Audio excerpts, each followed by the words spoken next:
A Journey to the Center of the Earth, by Jules Verne, Chapter 42, Headlong Speed Upward Through the Horrors of Darkness. It might have been, as I guessed, about 10 at night. The first of my senses which came into play after this last bout was that of hearing. All at once I could hear, and it was a real exercise of the sense of hearing. I could hear the silence in the gallery after the din which for hours had stunned me. At last these words of my uncle's came to me like a vague murmuring. "We are going up." "What do you mean?" I cried. "Yes, we are going up, up." I stretched out my arm. I touched the wall, and drew back my hand pleading. We were ascending with extreme rapidity. "The torch! The torch!" cried the professor. Not without difficulty Hans succeeded in lighting the torch, and the flame, preserving its upward tendency, threw enough light to show us what kind of a place we were in. "Just as I thought," said the professor. "We're in a tunnel not 24 feet in diameter. The water had reached the bottom of the gulf. It is now rising to its level, and carrying us with it. Where to, I cannot tell, but we must be ready for anything. We are mounting at a speed which seems to me of 14 feet in a second, or 10 miles an hour. At this rate we shall get on. Yes, if nothing stops us, if this well has an aperture.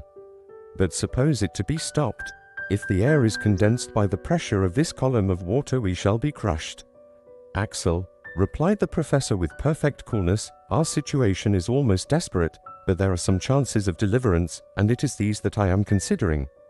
If at every instant we may perish, so at every instant we may be saved. Let us then be prepared to seize upon the smallest advantage. But what shall we do now? Recruit our strength by eating." At these words I fixed a haggard eye upon my uncle. That which I had been so unwilling to confess at last had to be told. "Eat, did you say?" "Yes, at once." The professor added a few words in Danish, but Hans shook his head mournfully. "What?"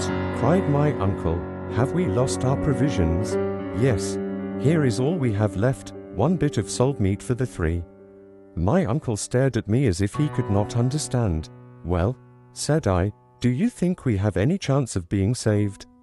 My question was unanswered. An hour passed away. I began to feel the pangs of a violent hunger. My companions were suffering too, and not one of us dared touch this wretched remnant of our goodly store. But now we were mounting up with excessive speed. Sometimes the air would cut our breath short, as is experienced by aeronauts ascending too rapidly. But whilst they suffer from cold in proportion to their rise, we were beginning to feel a contrary effect.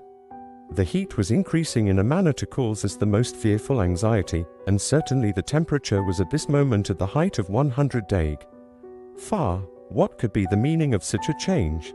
Up to this time facts had supported the theories of Davy and of Lidenbrock. Until now particular conditions of non-conducting rocks, electricity and magnetism, had tempered the laws of nature, giving us only a moderately warm climate, for the theory of a central fire remained in my estimation the only one that was true and explicable. Were we then turning back to where the phenomena of central heat ruled in all their rigor and would reduce the most refractory rocks to the state of a molten liquid? I feared this, and said to the professor, "If we are neither drowned, nor shattered to pieces, nor starved to death, there is still the chance that we may be burned alive and reduced to ashes." At this he shrugged his shoulders and returned to his thoughts. Another hour passed, and, except some slight increase in the temperature, nothing new had happened. "Come," said he, "we must determine upon something." "Determine on what?" said I. "Yes, we must recruit our strength by carefully rationing ourselves, and so prolong our existence by a few hours. That we shall be reduced to very great weakness at last, and our last hour is not far off.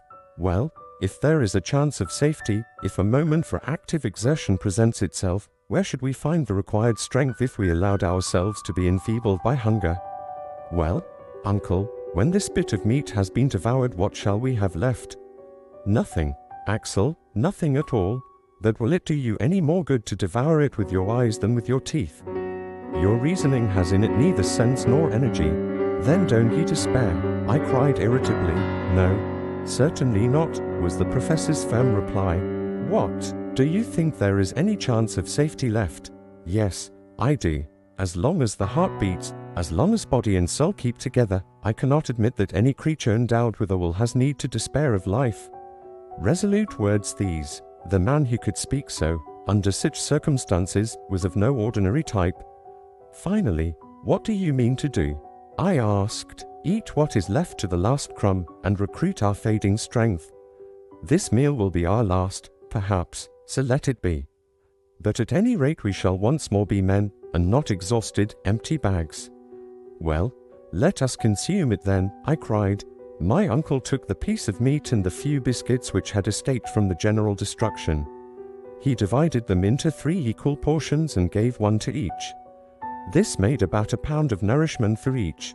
The professor ate his greedily, with a kind of feverish rage.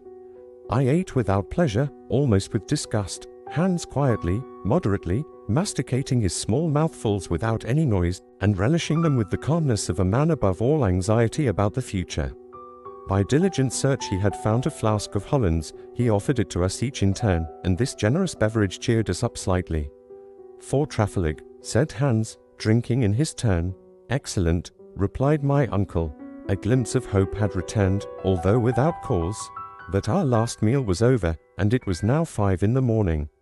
Man is so constituted that health is a purely negative state. Hunger once satisfied, it is difficult for a man to imagine the horrors of starvation. They cannot be understood without being felt. Therefore it was that after our long fast these few mouthfuls of meat and biscuit made us triumph over our past agonies. But as soon as the meal was done, we each of us fell deep into thought. What was Hans thinking of, that man of the far west? But he seemed ruled by the fatalist doctrines of the East. As for me, my thoughts were made up of remembrances, and they carried me up to the surface of the globe of which I ought never to have taken leave. The house in the Königstrasse, my poor dear Grauben, that kind soul Martha, flitted like visions before my eyes, and in the dismal moanings which from time to time reached my ears I thought I could distinguish the roar of the traffic of the great cities upon earth. My uncle still had his eye upon his work. Torch in hand, he tried to gather some idea of our situation from the observation of the strata. This calculation could, at best, be but a vague approximation, but a learned man is always a philosopher when he succeeds in remaining cool, and assuredly Professor Leidenbrock possessed this quality to a surprising degree. I could hear him murmuring geological terms. I could understand them, and in spite of myself I felt interested in this last geological study. Eruptive granite, he was saying. We are still in the primitive period, but we are going up, higher still. Who can tell? Who can tell? With his hand he was examining the perpendicular wall, and in a few more minutes he continued. This is nice. Here is mica schist. Presently we shall come to the transition period, and then. What did the professor mean? Could he be trying to measure the thickness of the crust of the earth that lay between us and the world above? Had he any means of making this calculation? No, he had not the aneroid, and no guessing could supply its place. Still the temperature kept rising, and I felt myself steeped in a broiling atmosphere. I could only compare it to the heat of a furnace at the moment when the molten metal is running into the mold. Gradually we had been obliged to throw aside our coats and waistcoats. The lightest covering became uncomfortable and even painful. Are we rising into a fiery furnace? I cried at one moment when the heat was redoubling. No, replied my uncle, that is impossible, quite impossible. Yet, I answered, feeling the wall, this well is burning hot. At the same moment, touching the water, I had to withdraw my hand in haste. The water is scalding, I cried. This time the professor's only answer was an angry gesture. Then an unconquerable terror seized upon me, from which I could no longer get free. I felt that a catastrophe was approaching before which the boldest spirit must quail. A dim, vague notion laid hold of my mind, but which was fast hardening into certainty. I tried to repel it, but it would return.